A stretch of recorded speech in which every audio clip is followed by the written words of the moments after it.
Hello student, स्वागत है आपको शिक्षा दीक्षा यूट्यूब चैनल में। तो यदि आप इस चैनल पर नए हैं तो सब्सक्राइब कर लीजिए चैनल को, प्रेस कर लिए बेल आइकन को। आज बताने जा रहा हूँ सिंपल इंटरेस्ट मेथड और कैसे एलिगेशन मेथड से सिंपल इंटरेस्ट सॉल्व करते हैं, ये मैं बताने जा रहा हूँ। तो ठीक है, चलिए देखते हैं सवाल को। पहले जो इससे पहले वीडियो थी उसमें मैंने सिंपल इंटरेस्ट का बेसिक बताया था और कुछ बेसिक क्वेश्चन बताए थे कैसे आप उसको लगा सकते हो, एक फार्मूला बताया था। तो आज मैं बताने जा रहा हूँ कुछ शॉर्ट ट्रिक जिसके थ्रू आप सवाल लगा सकते हो। और आप बेसिक मेथड से तो इसको लगा ही सकते हो, लेकिन इसके अलावा एलिगेशन मेथड से यदि आप इसको लगाते हो तो बहुत ही ज़्यादा इजी हो जाती है वो चीज़। तो एलिगेशन मेथड जिन लोगों को पता होगा उनको अच्छे समझ में आ जाएगा, लेकिन जिनको नहीं पता उनको मैं एक बार बता देता हूँ एलिगेशन मेथड क्या है। पहले क्वेश्चन देख लेते हैं।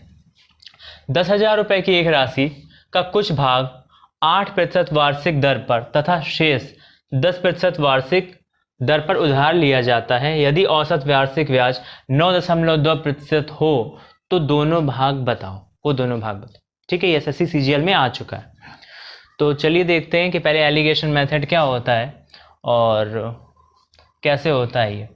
तो एलिगेशन मेथड में होता क्या है कि एक जो एवरेज परसेंटेज दिया है आपका, वैसे ये एलिगेशन मेथड इसमें कैसे इंप्लीमेंट होता है ये मैं बता रहा हूँ। एक अलग वीडियो बनाऊंगा एलिगेशन मेथड की, उसमें पूरा हम लोग प्रॉपर समझेंगे एलिगेशन मेथड मिक्सचर में, यानी मिश्रण में कैसे यूज होता है मिक्सचर में, ठीक है। तो देखो क्या करना है, जिनको पता है नहीं है उनको भी समझ में आ जाएगा। जो हमारा देखो कुछ भाग 8% वार्षिक दर पर दिया गया, ठीक है, एक राशि का, तथा शेष 10% वार्षिक दर पर उधार दिया था उसी राशि का। बात यह है कि जो राशि है वो यहाँ बदली नहीं है। 10,000 रुपये की जो राशि है उसका कुछ भाग, कुछ भी 2,000, 4,000, 5,000, कुछ भाग 8% वार्षिक दर पर दिया गया और जो बचा हुआ भाग है वो 10% वार्षिक दर पर उधार दे दिया गया। यदि औसत वार्षिक ब्याज दर 9.2% हो, जो ओवरऑल है, जो कंप्लीट निकल के आ रही वो 9.2% ब्याज है, तो जो ओवरऑल है, जो एवरेज है, उसको हम लोग बीच में रख लेते हैं, ठीक है। यही एलिगेशन मेथड है। देखो यहाँ पर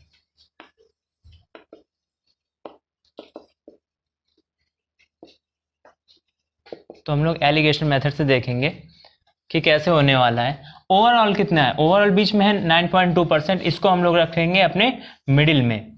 जो स्मॉलर पार्ट है उसको हम लोग लेफ्ट साइड रख लेंगे 8%, और जो दूसरा है वो कितना है 10%, ठीक है। इसको यहाँ पर हम लोगों ने रख लिया राइट साइड। इस पॉइंट ऑफ व्यू से देखोगे आप तो ये लेफ्ट साइड, ये राइट साइड है, ठीक है। अब देखो तो ये जो है ये मीन है इन दोनों के बीच का, औसत वार्षिक ब्याज है इसकी जो ओवरऑल निकल के आई। तो करते क्या है, पहले आप ये समझ गए कि एक छोटा वाला पार्ट इस साइड रख लिया, बड़ा वाला पार्ट इस साइड रख लिया।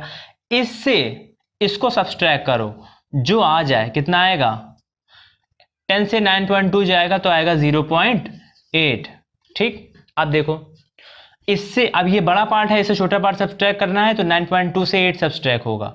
यहाँ पे 10 से सब्सट्रैक्ट हुआ 9.2 और यहाँ पे 9.2 सब्सट्रैक्ट होगा 8, तो कितना आ जाएगा 1.2, ठीक। अब ये मेथड कहता क्या है, इस तरीके से करने के बाद जो ये दोनों है, ये इन दोनों का रेशियो है, वो पार्ट है जिस रेशियो की बात की गई थी, जिस जो कुछ भाग और ये और दूसरा वाला भाग, इन दोनों के भाग के बीच का रेशियो है ये, ठीक। तो देखो इसको सिंपली सॉल्व कर लो ऐसे, तो रेशियो कितना निकल के आ जाएगा, 4 दूनी 8, 4 तिहाई 12, यानी कि 2:3, 2:3 का रेशियो है इन दोनों के बीच में। कह रहे वो दोनों भाग क्या हैं, पहले हम लोगों को रेशियो निकालना समझना पड़ेगा, एलिगेशन मेथड समझना पड़ेगा। मैं एक बार फिर से समझा देता हूं आपको। क्या कहा गया था कि कुछ भाग 8% वार्षिक ब्याज की दर से और जो बचा हुआ भाग है उसी 10,000 रुपए का वो 10% वार्षिक ब्याज की दर से दिया जाता है। तो औसत वार्षिक ब्याज यदि 9.2% हो तो वो दोनों भाग, इसके वो जो दो भाग किए गए हैं वो बताओ, ठीक है। तो हमने जो औसत वार्षिक ब्याज दर है उसको बीच में रख लिया, छोटा वाला हमने लेफ्ट साइड रख लिया, बड़ा वाला हमने राइट साइड रख लिया। अब क्या किया हमने, इस बड़े वाले से छोटे वाले को सब्सट्रैक्ट किया, जो बच गया यहाँ आ गया। इससे इसको सब्सट्रैक्ट किया, जो बचा वो यहाँ आ गया। ये बड़ा है यहाँ पर तो इससे इसको सब्सट्रैक्ट करेंगे, ठीक है। 9.2 से हमने 8 सब्सट्रैक्ट किया। यहाँ पर क्या किया था, 10 से 9.2 सब्सट्रैक्ट किया था। ये दोनों का जो रेशियो है वही इन दोनों अनुपातों का रेशियो होगा। एलिगेशन मेथड ये कहता है। अब रेशियो तो पता चल गया, लेकिन पता रेशियो नहीं करना था यहाँ, वो दोनों भाग, इसके जो दो भाग किए गए थे वो पता करना था। एलिगेशन मेथड यहीं से खत्म होता है। इसके बाद जो ट्रिक मैं बता रहा हूँ वो आप समझो। अब चूंकि इसी के दो भाग किए गए थे इसलिए पता करने का सिंपल तरीका ये है, 2/2 + 3, ठीक है। ओवरऑल कितना है 5, इससे मल्टीप्लाई कराओ जो राशि है 10,000, ठीक है, कट करो 5 दूनी 10 और ये 10,000 थी तो ये 2,000 आ गया, 2 दूनी 4, 4,000 रुपए।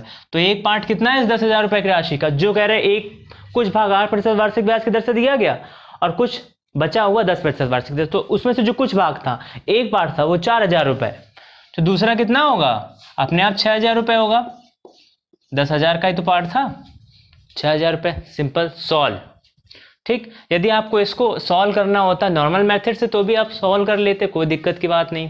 ठीक है, आपको जो मैंने फार्मूला बताया था PRT/100, उस फार्मूले का आप यूज़ करोगे यहाँ पर तो आप निकाल लोगे। 8% वार्षिक ब्याज की दर से दिया गया है, बचा हुआ 10% वार्षिक ब्याज दर से दिया गया, एक को आप मान लो और उसको मान के सॉल्व कर लो।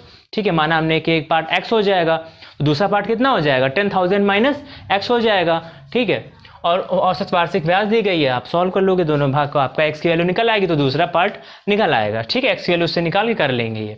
बट ये बहुत ही इजी मेथड है, करना आपको कुछ नहीं है, एलिगेशन मेथड लगा के रेशियो निकाला, रेशियो निकालते आपने ये करना है। अब यहाँ पर देखो, ये चीज़ हमेशा सेम नहीं करनी होगी, ये चीज़ आपको समझनी पड़ेगी। चूंकि इसी पार्ट के भाग किए गए थे इसलिए हमने क्या किया, 2/5 यानी 2/2 + 3 5। ठीक, अब नेक्स्ट इसीलिए मैं दूसरे टाइप का क्वेश्चन भी नीचे लिख रखा है, उसको देखते हैं।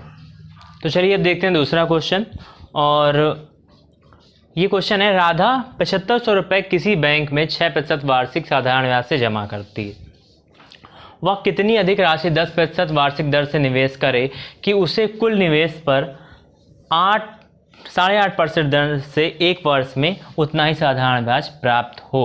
ठीक है, तो हम लोग देखेंगे कि यहाँ पर बीच में रखने वाली जो वैल्यू है वो कौन सी है, जो एवरेज वैल्यू है वो कौन सी है।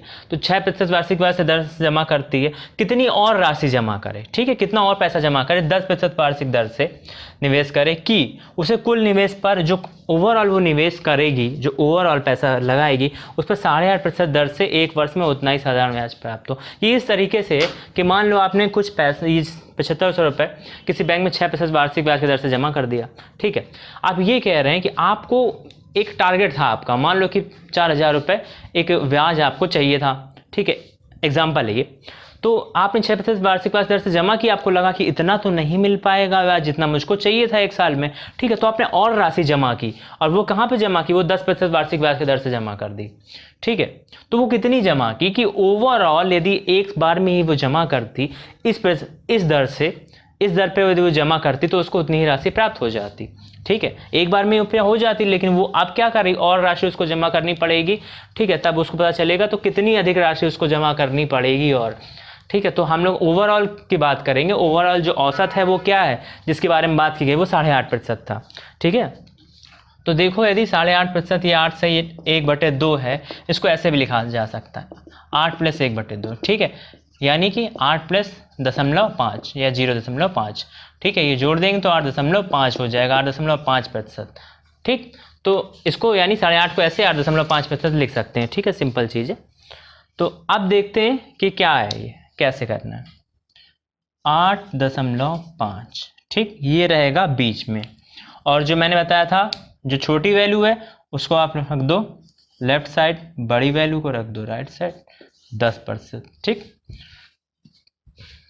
इससे सब्सट्रैक्ट होके कितना आएगा, 10 से 8.5 सब्सट्रैक्ट होगा तो 1.5 आएगा, और इससे सब्सट्रैक्ट होगा तो ये आएगा 2.5। ठीक है, इन दोनों के बीच रेशियो कितना है, 1.5 और 2.5। ठीक, पॉइंट गया, 5 से 15, 5 25, तो 3:5 का जो है वो रेशियो है। अब देखो यहाँ हमने क्या किया था, यहाँ हमने उस रेशियो में को क्या किया था कि ऊपर 2 रखा था और नीचे दोनों को ऐड करके रख दिया था। क्यों, क्योंकि हमें इसी एक राशि के पार्ट करने थे। अब यहाँ हमको उसी एक राशि के पार्ट नहीं करने, हमको और राशि कितनी जमा करनी है वो पता करनी है। तो इस तरीके से कोई भी क्वेश्चन होंगे तो उसके लिए आपको क्या करना है, इस रेशियो को ही अपोजिट करना है और यूज़ करना है। तो 3:5 का रेशियो है, तो और बची हुई राशि के लिए हमको उस अपोजिट किया हमने और उसमें मल्टीप्लाई करा दिया जो टोटल थी। ठीक है, तो निकालो, 3 दूनी 6, 15, 3 5 15 और 00। ठीक, और मल्टीप्लाई करा लेंगे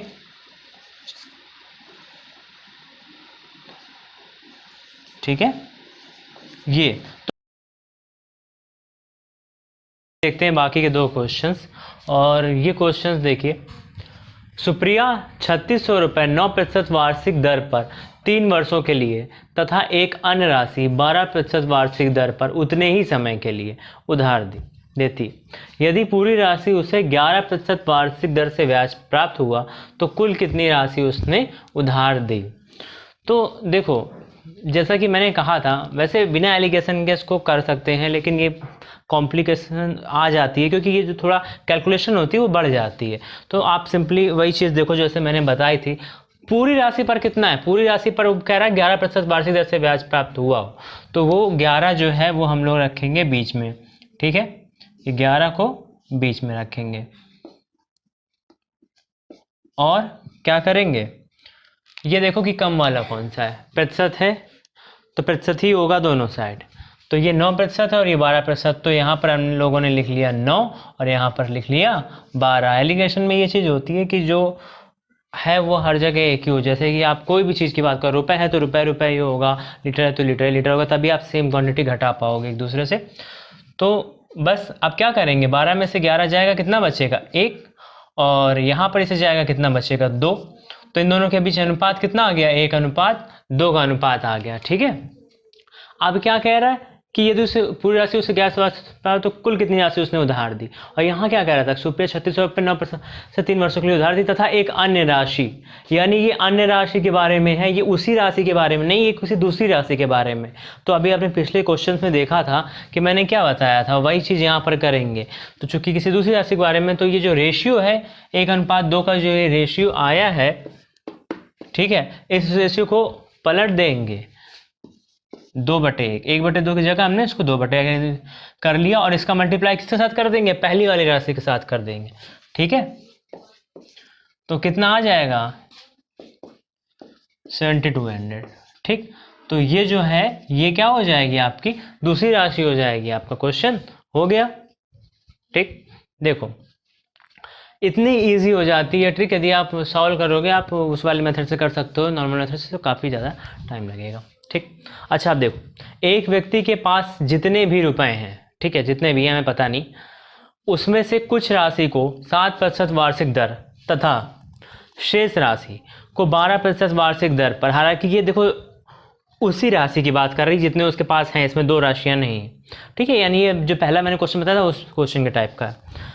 तो 2 ही टाइप बताया मैंने अभी आपको। यहाँ पर एक व्यक्ति के पास जितने भी रुपए हैं उसमें से कुछ राशि 7% वार्षिक दर तथा शेष राशि को 12% वार्षिक दर पर 1 वर्ष के लिए उधार दिया।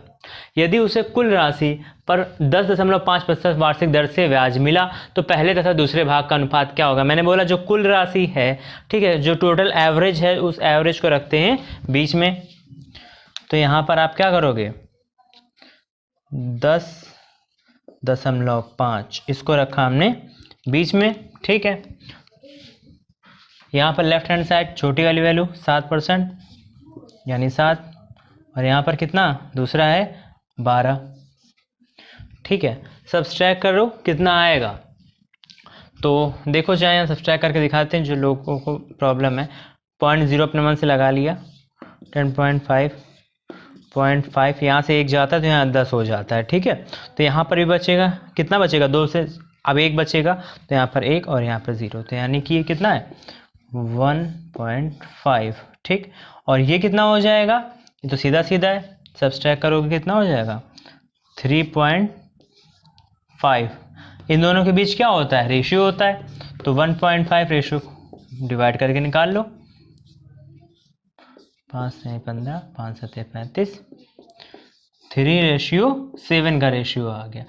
देखो इसमें सिर्फ रेशियो ही पूछा था, कह रहा है पहले और दूसरे भाग का अनुपात क्या होगा, तो इसमें सिर्फ रेशियो ही पूछा था, तो सिर्फ एलिगेशन मेथड ही लगाना था, आगे कुछ करना ही नहीं था। तो ये कर दिया, रेशियो निकल आया, आपका क्वेश्चन हो गया। तो इस तरीके से आपने देखा कि कैसे इसको आप नोट करना चाहो, देखो नोट कर सकते हो, ठीक है, नोट कर लो इसको, और स्क्रीनशॉट लेना आप स्क्रीनशॉट ले सकते हो, नोट कर सकते हो, जैसे आपको अच्छा लगे आप कर सकते हो, ठीक है। तो जैसे आपने देखा एलिगेशन मेथड का बहुत यूज़ होता है, तो एलिगेशन मेथड का इसमें भी यूज़ हुआ, और भी कई जगह हम लोग एलिगेशन मेथड का यूज़ देखेंगे। तो कुछ लोग समझते हैं इसको कि ये चैप्टर है, ये कोई चैप्टर नहीं, ये एक मेथड है जिसका यूज़ करके हम लोग अपने सवाल को सॉल्व कर सकते हैं। लेकिन फिर भी मैं आपको एक चीज़ बता दूँ, जो लोग शॉर्ट ट्रिक के बारे में परेशान रहते हैं, तो शॉर्ट ट्रिक कई जगह पर लगती है बट हर जगह नहीं लगती, लेकिन जो आपका बेसिक मेथड है वो हर जगह पर लगता है। तो सबसे पहले आपको वही आना चाहिए कि एटलीस्ट आपके पास कैपेसिटी हो क्वेश्चंस को सॉल्व कर लेने की, ठीक है। तो यदि ये वीडियो आपको अच्छी लगी तो लाइक करिए इस वीडियो को, चैनल को सब्सक्राइब करिए, बेल आइकन को प्रेस करिए, कमेंट करिए, मुझको बता सकते हो कैसे आपको वीडियो अच्छी लगी क्या है, और शेयर करो इस वीडियो को। तो मिलते हैं अगली वीडियो में, तब तक के लिए पढ़ते रहिए शिक्षा यूट्यूब चैनल के साथ।